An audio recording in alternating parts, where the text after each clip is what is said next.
10. Yu Fakai of Mount Bai, in Shan County, during the Jin dynasty. Zhu Fawei.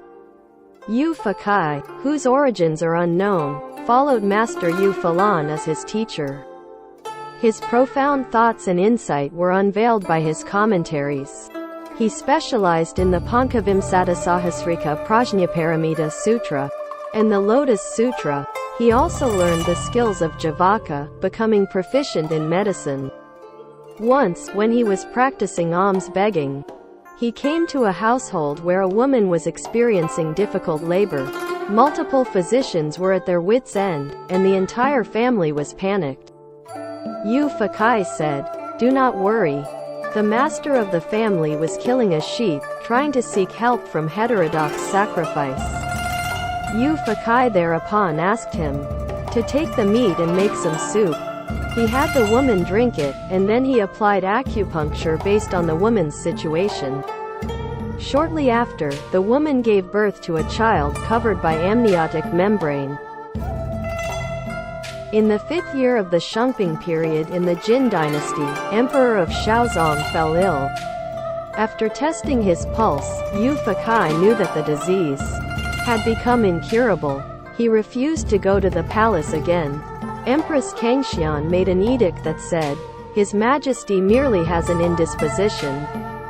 However, Yu Fakai stopped at the entrance of the palace when he was called on for pulse testing yesterday.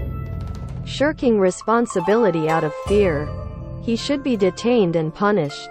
Soon later, the emperor died, and the master was absolved. Afterwards, he returned to Mount Shicheng in Shan County and continued the construction of Yuanhua Temple. Then, he relocated to Lingju Temple on Mount Bai. Yu Fakai often argued about the relationship between forms and emptiness with Ji Dun. He Mo from Luzhong recorded the arguments of Yu Fakai, while Shi Chao of Gaoping made detailed comments on Ji Dun's points. These are still circulating today. Yu Fakai had a disciple named Yu Fawei who was clear, clever, and witty in communication. Thus, Sun Chuo made a eulogy for the two of them. The Book of Changes advocates the quality of purity, while the Book of Songs praises noble virtue. The quality of purity is like a white horse standing on the ground. Noble virtue is like duckweed floating on the water. Yu Fakai and Yu Fawei constantly contemplated without rest, diligently researching with their outstanding intelligence.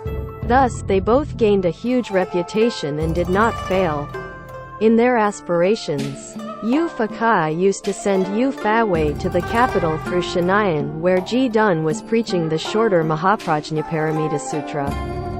Yu Fakai told Yu Fawei, "Ji Dun is expounding the shorter Mahaprajnaparamita Sutra.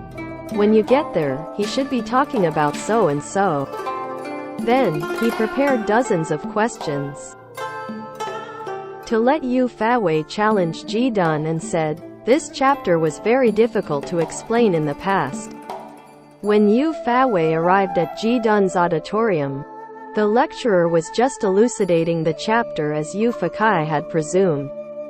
Thereupon Yu Fawei debated with Ji Dun back and forth.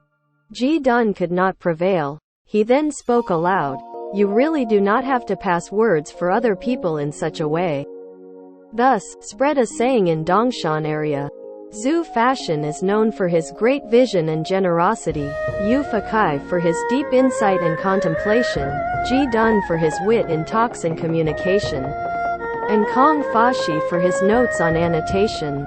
During the reign of Emperor Ai, Yu Fakai's presence was requested at the imperial palace by the emperor many times, hence he went to the capital to expound the Pankavimsati Sahasrika Prajnaparamita Sutra to those who had questions in their studies.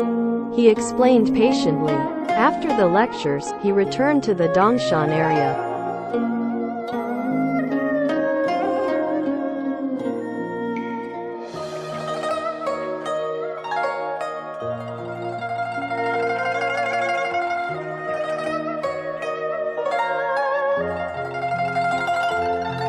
Emperor Ai admired his virtue, offered him a lot of money, cloth, attires, and vehicles, among other gifts.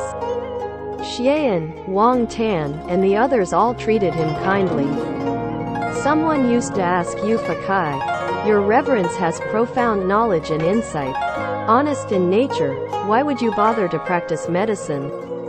Yu Fakai replied, "Eliminate the diseases of the 4 demons by practicing the 6 paramitas and cure the illness of heat and cold by nursing health. These benefits both oneself and others. Why shall I not do so?" Yu Fakai passed away at the age of 60 in the mountain temple. Sun Chuo made a catalogue of his works and noted, his talent and eloquence were second to none. Promoting Buddhism by practicing medicine, Yu Fakai was one of a kind.